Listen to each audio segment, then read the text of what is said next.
and I'm here outside Dail Eireann in Kildare Street with 4 hunger strikers from industrial schools. And to find out the reason why we're here, we're going to speak to Mary Dunleavy Green, Morris Patton O'Connell, Mary Donovan, Miriam Moriarty Owens. Okay, guys, thank you so much for speaking to the blog. I really appreciate it. What's the reason why you're here? Morris, we'll start with you. we're here to hold the state responsible for industrial schools and reformatory schools. All we're asking for is a HAA card and a full contributory pension. That's why we're on hunger strike. Okay, so were you in an industrial school yourself? I was in Tralee, Pembroke Arms in Tralee. What was your memories of it? Sexually assaulted, beaten, starved, psychologically damaged, no education. Mary? I was born and raised, born and incarcerated in Limerick. I'm now living in Carlow. An arm of the state came to our house and removed myself and 3 siblings. Why? Unfortunately, my mother died 3 months before giving birth to another sibling. My condolences to you.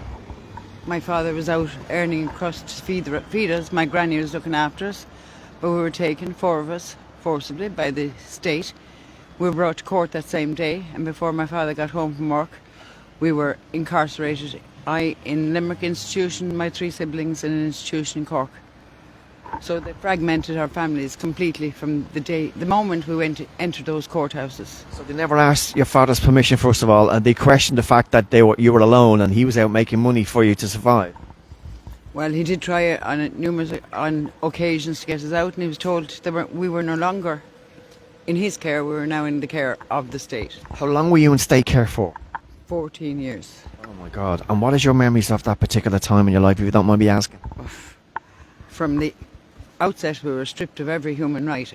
Everything. We had nothing to call our own. We didn't have a hairbrush, a mirror to see our reflection. We didn't have our own clothes. We were beaten, hungry, made cash cows out of, because we made, in our recreation time, we made rosary beads which were distributed by the nuns to various of the religious shops and sold abroad to whoever. That was our recreation. Horrendous. Mary, sorry, thank you so much. I really appreciate that. Mary as well. Tell me your story. My story is I went in at 1 with my older brother and my older sister in 1969. Excuse me, followed by my younger brother in 1972 at age 2 weeks old.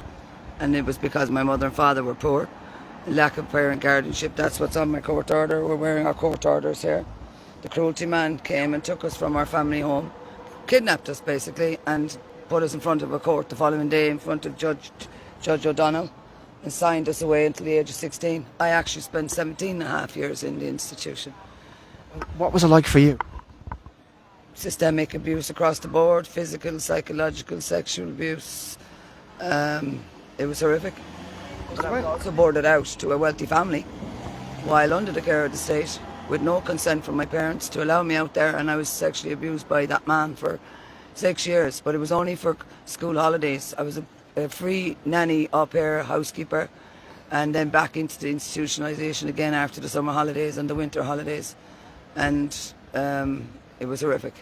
These institutes sound horrific, as you just said. Was there any good memories taken from them? I think the only good memories was of us all kind of being together, the survivors. But the other thing they did was they actually did not allow me to have a sibling relationship with my brother or my sister. If I had, I would have been beaten and sent to bed for the day with no food. Who would have beaten you? The nuns, yeah. And I am 57 and I have severe degenerative disease in my lower spine from that impact, from that trauma. But yeah, they didn't allow. They fragmented the family within the state, in the institution, and then after, like, the relationship weren't that close. Miriam, I'm so sorry. I have to ask you your story as well. Thank you so much for that, Mary. I really appreciate it. Yeah, I went in as a baby as well. My mum had TB, and there was, at the time, there was 5 of us taken away. My 2 brothers were sent to St. Joseph's Industrial School Tralee. I went to Pembroke Arms, the same school as Mary and Morris. But as soon as you entered those doors, Robbie, your life changed forever. They took your name, they stripped you of your name, your dignity, your personality, your voice. and the cruelty that happened in these places, and it was the state like this, the court order. My mum didn't know if she was going to come out dead or alive because all her family had died. So I blame the state for everything that they did to us. When I was in there, the cruelty, you can't repeat it, because it's hard for people to understand how we can still stand here today outside the door. I'm 68 years of age and still survive what happened in these places. The state promised with the apology they would look after us, and 26 years, nothing has happened. And I totally blame the state for what they did. The religious orders, they gave permission for the religious orders. They actually condemned us. They gave us a criminal record, which we still have today, and they won't even lift that. And I think for every survivor out there, we're here for them, for the 4,500 survivors, and I will never give up, and I will never give up. Boris, why did they treat you this way in industrial schools? I mean, you hear of industrial schools that kids were sent there if they'd done something wrong, but as you've all said, families were broken up because parents were probably poor or one probably passed away. Why did they do this in industrial schools? What was the reason for it? I think a lot of the nuns and priests in those days, they were very angry, because in those days it was prestige to have a priest, a brother or a nun inside in their families. And I think that they took it out on the children inside. I mean, like, I was 6 months old when I was put in there, taken off my mother for nothing. And I mean, like, from the age of 5, I remember getting raped by a priest. Do you know what I mean? Like, and it was just anger that they had, and we were nothing to them. We were only dirt to them. We weren't humans. Do you know, and this is the way it was. And then, as Mary says, you were boarded out into farmers. Do you know, like, and you had to work from 6 o'clock in the morning till 9 o'clock at night for little food. Most of them were abused out there. Most of them were tied in sheds of industrial schools. And you see, the state likes to think that they are not responsible for this. They gave an apology in 1999 on behalf of the religious orders.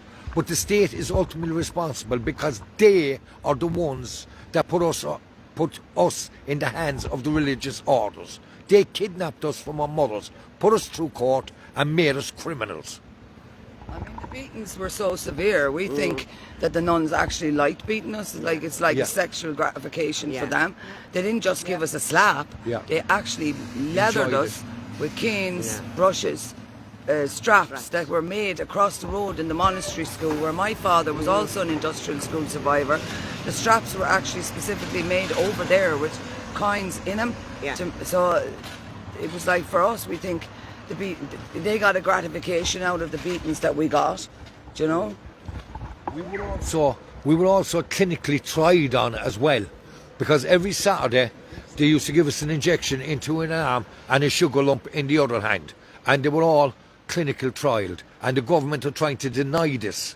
So the government made money out of the pharmaceuticals, so did religious orders, but we are the ones that have the health problems today because we don't know what they gave us. So that's as well. Okay, so you're 23 days outside Dail Eireann here today. You haven't eaten, but you drink water. What's your purpose? Sorry? What is your purpose? What's the reason being that you're here? To obviously for the state to recognise you today, or what's the purpose of it all? I want the two main things that we've asked for: the Health Amendment Act medical card, which gives us full medical cover, private medical cover, and the state contributory pension, because we were not acknowledged in our redress we never got a pension, you know, and we never got any medical.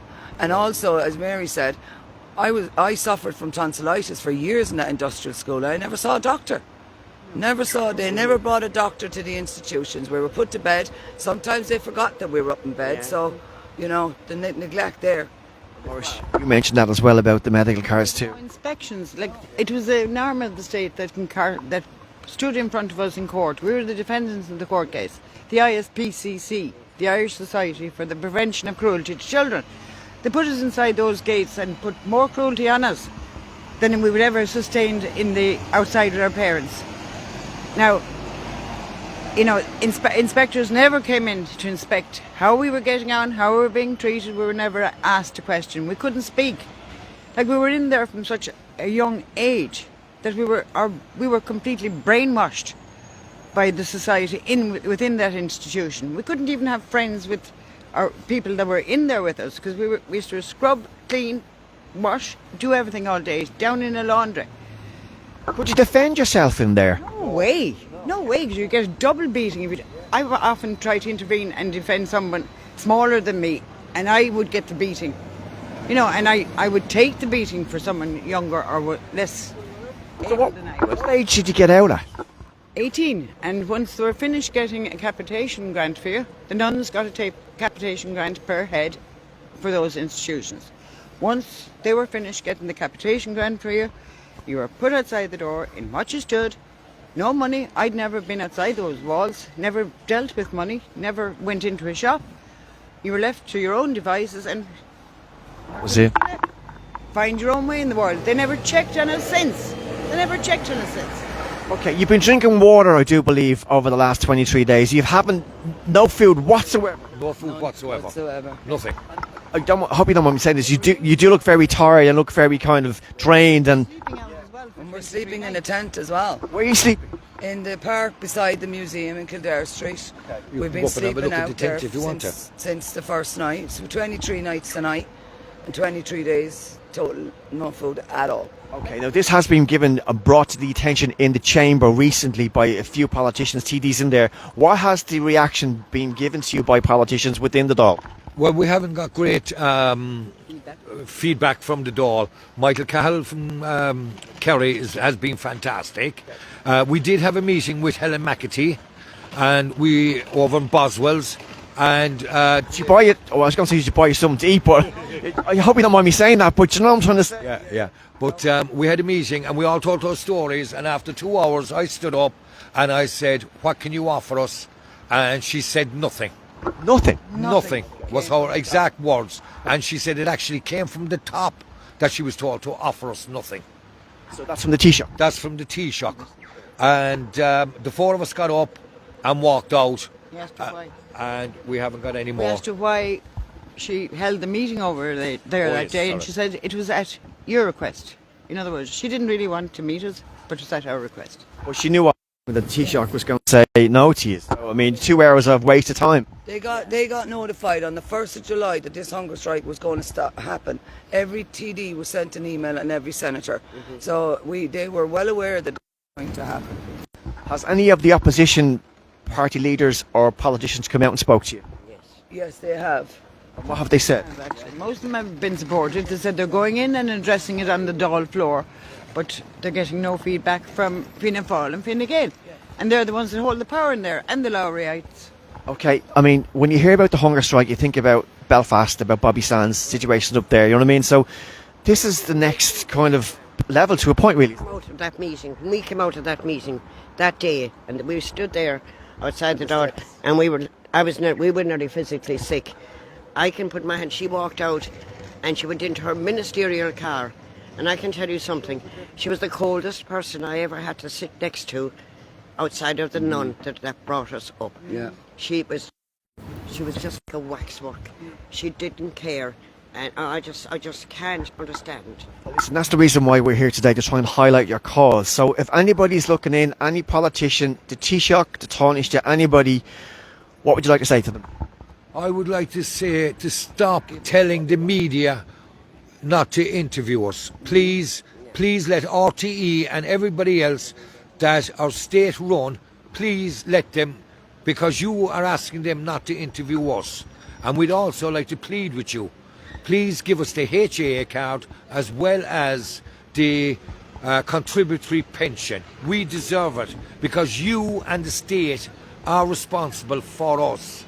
Nobody else. I concur with that. The state is ultimately responsible for our incarceration, our being kept there, and now they can't face their responsibilities and give us the little we're asking for. There are only 4,000 living survivors left, and we're fighting for those. Yeah, and what I just mentioned about the proposal that we did in 2019, we met with the previous Minister for Department, Norma Foley. Myself and Morris were part of a consultation forum for survivors of Ireland and UK. We did a 29 recommendation document, which apparently was never costed. and we did the difference between the HA, the enhanced, all the non-contributory and the contributory. It was never costed. We put it to her.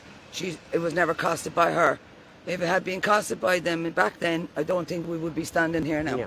And The population. and all I want is the government to accept us and recognise us. We are. They did this to us. Now please make your promises, fulfil your promises. The birthday here made here on the 11th of May 1999. Then when he stood there and apologised on behalf of the state and the people of Ireland, the only thing he didn't apologise was for giving us a court record, a criminal records, and he never apologised on behalf of the church because they made a deal with the church. And they they also excluded the sexual abuse trauma that we suffered in our redress, which is shocking. Because we all had to do our statements prior to facing the redress board, which was horrific experience completely because I went up there. They excluded the sexual abuse, which was systemic both in the institutions and while out being boarded out. It needs to take cognizance of the fact that we are the only cohort of survivors that they removed from our homes, gave us criminal records. They are ultimately responsible. Face up to your... Have you got solicitors and all? No. So you're making this allegation that the state has responsibility for you. Just so we have to say this before our own libel and slander case, obviously for you guys. You're making that allegation, but we have to go along with you saying that. But we have to kind of say that too, yes? So what's going to happen next? We're going to just waiting for the government to come back and to us. You remain on this hunger strike? Yes, as long as it takes. The bodies are getting a bit weaker, but the determination is getting stronger every day. But Helen McAtee likes to tell people that she has looked after survivors, right? She has not. Out of 29 recommendations, she gave 2. One was Sage, which you might as well have 2 left feet with them. The other one is Patricia Carey, and she only came onto us when we started the hunger strike. She never came near us. And what good is that to people that are dying in their homes, that do not want to go into another institute like a hospital or a nursing home? They want the dignity to die in their own house. What the government are doing here now is deny till you die. And I just buried my last sibling, God, I'm so sorry to hear that. James. Yeah, all survivors. In the last 12 years, I've buried 10 family members, all survivors of industrial and reformatory schools. Guys, thank you so much. 2 Marys, a Miriam and a Morris. Thank you so much for speaking to them live, and the best luck in the endeavours going forward. Thank you so much. Thank you.